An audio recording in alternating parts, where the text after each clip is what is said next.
What if everything you believe about truth and reality, about who and what you can trust, was just a reflection in a mirror? But which mirror, and who polished that glass?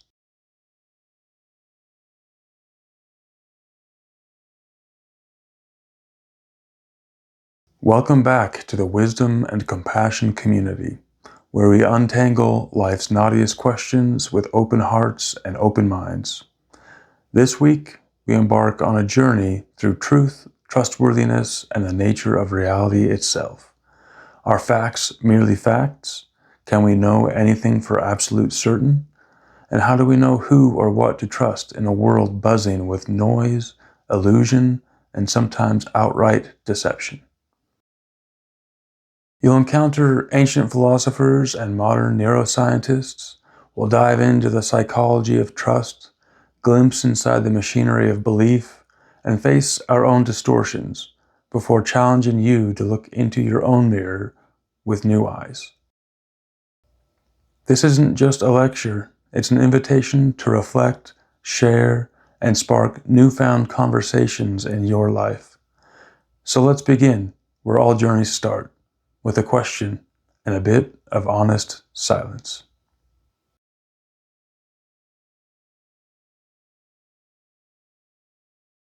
To talk about truth, we need to ask, what is truth?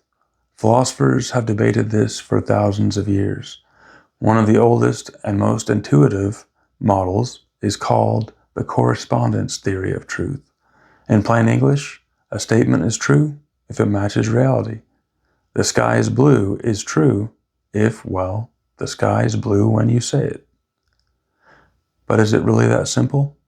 How do we know our beliefs match an external reality? Philosophers like Kant argued that we might only ever know the appearance of things, filtered through our unique human minds, not necessarily the thing in itself. Some philosophers, metaphysical realists, say the world exists whether or not we see it. Others, called idealists, suggest reality might be mind-dependent, or at least fundamentally filtered by consciousness. The tension between these views isn't just academic, it shapes politics, spirituality, even the way we approach medical or legal truth every day. Let's pause for a moment. What's a moment when you felt you knew the truth, only to discover you were mistaken? Let us know below. Reflection, not perfection, is our goal. Truth-seeking doesn't happen in a vacuum. Every day we trust teachers, headlines, loved ones, authorities, even strangers. Trust is foundational for society, and when it falls apart, so can communities, relationships, and even our mental health. But trust involves risk, a leap into the unknown. Psychological research shows that trusting makes us vulnerable, but also deeply connected. Generalized trust results in higher well-being, resilience, and social harmony, while chronic distrust can result in anxiety, depression, and loneliness. It's not all in our heads. Trust is both psychological and biological. Neuroscientists have linked trust to the hormone oxytocin. During positive social exchanges, like a warm hug, a fair game, or honest conversation, our brain often releases oxytocin, nudging us to trust and bond. But, and this is important, recent studies show oxytocin isn't the whole story. Context, personal history, personality, and culture matter just as much. Trust is complex, a dance between memory, emotion, hormones, and the stories we tell ourselves. When trust is broken, be it in families, companies, or countries, repair is slow and difficult. Think of high-profile breaches, data leaks, business scandals, political betrayals. Studies show that trust lost can take years to rebuild, and sometimes never fully returns. There are three main stages of trust repair: acknowledge and apologize, demonstrate change, and consistent follow-through. In truth, trust isn't just about forgiveness. It's about seeing real, demonstrable change over and over again. Why do two people see the same event yet tell different stories? Psychology calls them cognitive biases, mental shortcuts that can distort how we see the world and truth itself, such as confirmation bias, where we seek, notice, and remember info that agrees with us and ignore what doesn't. Then there's also the anchoring bias, where first impressions shape all further judgments.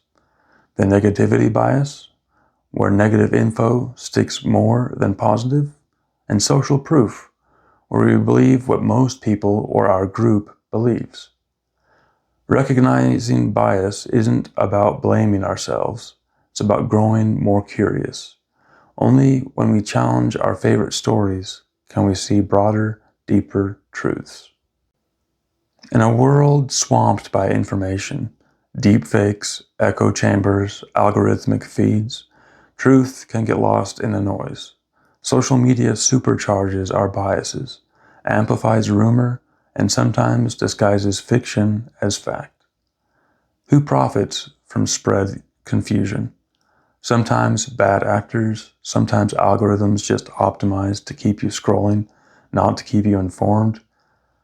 But we can build personal and community resilience, media literacy, critical thinking, and honest dialogue. If truth is elusive and trust fragile, what can we actually do?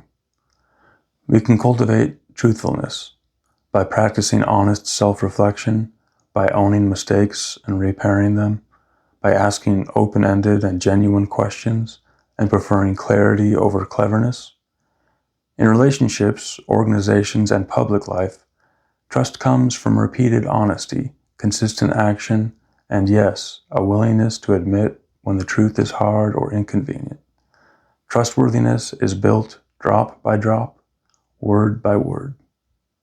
Trust isn't just a feeling, it's a practice. In dialogue, leadership, even simple daily life.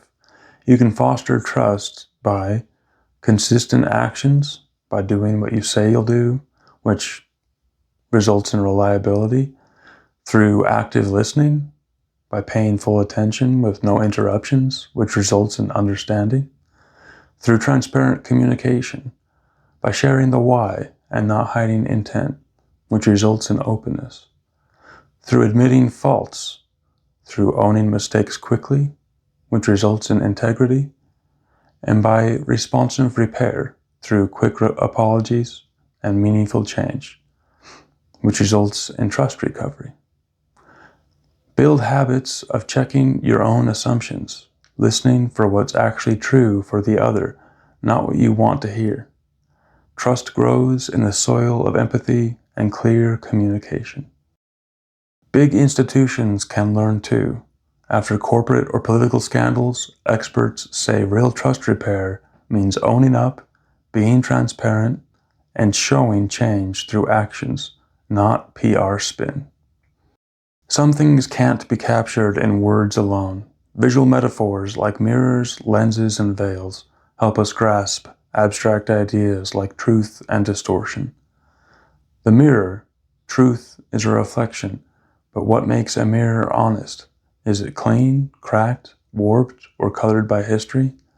The lens, our experience is always filtered, zoomed in on some details, blurred on others.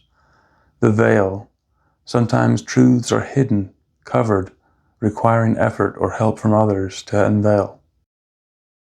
We've covered a lot: history, neuroscience, trust, and the constant dance with reality. But now it's your turn. Truth is only real when it's lived and examined. Try these journaling prompts. What truth have you changed your mind about in the last year? Who in your life most embodies trustworthiness, and why? When did you last see through the mirror glass dimly, realizing your perception was distorted? Here's a self-reflection exercise. Pause the video if you want more time. Close your eyes for 10 seconds and remember a moment you felt completely sure, and then found out you were wrong. How did you feel? How did you recover? What did it teach you about trust? Share your reflections or stories below. Was your restoration of trust careful, quick, ongoing? Your insight can spark someone else's growth. So what have we learned? Truth is a journey, not a destination. It changes as our understanding grows and as we challenge our own perspectives. Trust is built, broken, and rebuilt through action, empathy, and honest communication. It's the glue, not just for relationships, but for society itself. Reality is always more complex than our favorite stories. If you found value in this exploration, please like and subscribe. And most importantly, join our wisdom and compassion community in the comments. Share a time when someone earned your trust, or tell us the hardest truth you've ever faced. Until next time, keep reflecting and keep growing. Reality may shift, but our dedication to truth and trust can always be renewed.